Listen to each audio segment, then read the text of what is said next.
नमस्कार दोस्तों, उषा की आवाज चैनल में आप सभी का स्वागत है। हमारी आज की कहानी है अनाथ। राजन अपनी माँ को बहुत दिनों से गीतिका से शादी करवाने को मना रहा था, किंतु वो तैयार नहीं थी। वजह केवल इतनी थी कि गीतिका एक अनाथ लड़की थी जो राजन की सहकर्मी भी थी। मजबूरी में राजन ने कोर्ट में जाकर शादी कर ली। राजन, ये अनाथ तुम्हारी पत्नी भले हो सकती है, पर मेरी बहू नहीं। राजन गीतिका के साथ शादी करके जब घर आया तो उसकी माँ सुमेधा जी बोली और अपने कमरे में चली गई। माँ जी चाय। अगली सुबह गीतिका सास को चाय देते हुए बोली, मैं तुझ जैसी अनाथ की माँ नहीं हूँ, समझी। मेरे बेटे को तूने अपनी बातों में फंसा लिया, पर मुझे नहीं फंसा पाएगी। सुमेधा जी उसे ताना देते हुए बोली। ये सुनकर गीतिका का कलेजा छलनी हो गया, पर फिर भी वो तो मुस्कुराकर बोली, अपने पति की माँ को और क्या कहते हैं माँ जी, मुझे नहीं पता, आप ही बता दीजिए। सुमेधा जी उसकी मासूम हंसी देख कुछ ना बोली।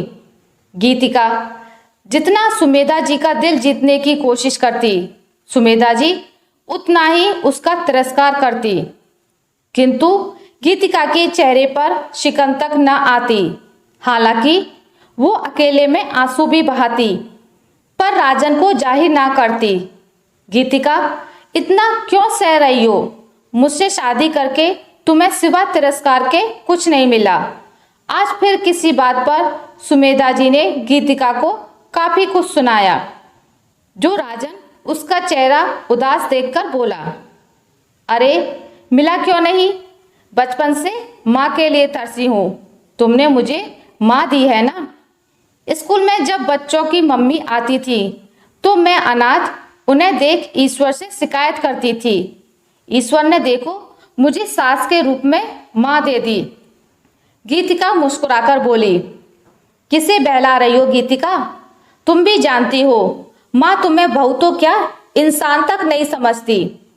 हमेशा तो अपने तानों से तुम्हारा कलेजा छलनी करती रहती है। तुम्हें क्या लगता है तुम मुझे नहीं बताती हो तो मुझे पता नहीं है? राजन बोला। राजन, मुझे माँ की बहू नहीं बेटी बनना है, इसलिए वो मुझे कितना सुनाए, कितना मेरा कलेजा छलनी करे, मैं उफ नहीं करूँगी, क्योंकि इस अनाथ को माँ चाहिए और तुम हम माँ बेटी के बीच मत आया करो।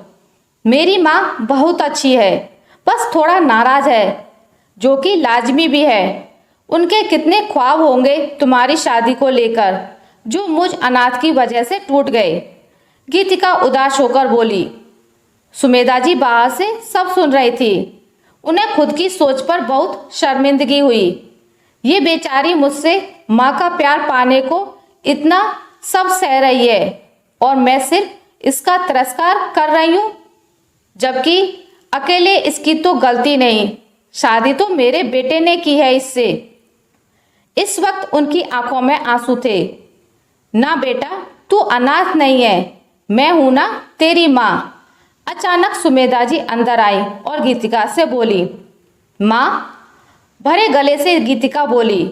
उसे यकीन नहीं हो रहा था कि उसकी सास ने उसे स्वीकार कर लिया।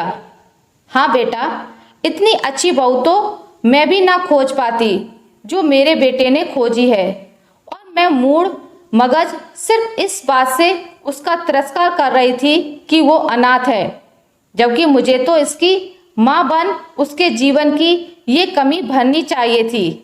सुमेधा जी बोली और उन्होंने अपनी बहू को गले से लगा लिया। गीतिका भी सास के गले लगकर रो पड़ी, क्योंकि आज उसने माँ को जो पाया था। आशा करती हूँ आपको मेरी आज की कहानी अच्छी लगी होगी। अगर आपको मेरी कहानी अच्छी लगी है तो इसे लाइक करें, ज़्यादा से ज़्यादा शेयर करें, और अगर आप मेरे चैनल पर नए हैं तो इसे सब्सक्राइब करना ना भूलें। मिलते हैं एक नई कहानी के साथ, तब तक के लिए नमस्कार।